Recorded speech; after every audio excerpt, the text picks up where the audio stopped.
You ask Tiger to solve. This deals with linear equations with one unknown.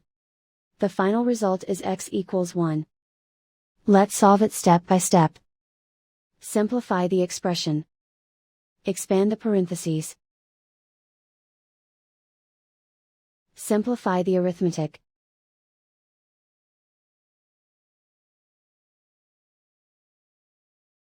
Group all constants on the right side of the equation. Add 5 to both sides. Simplify the arithmetic.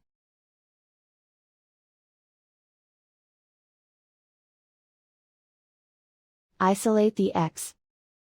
Divide both sides by 7. Simplify the fraction.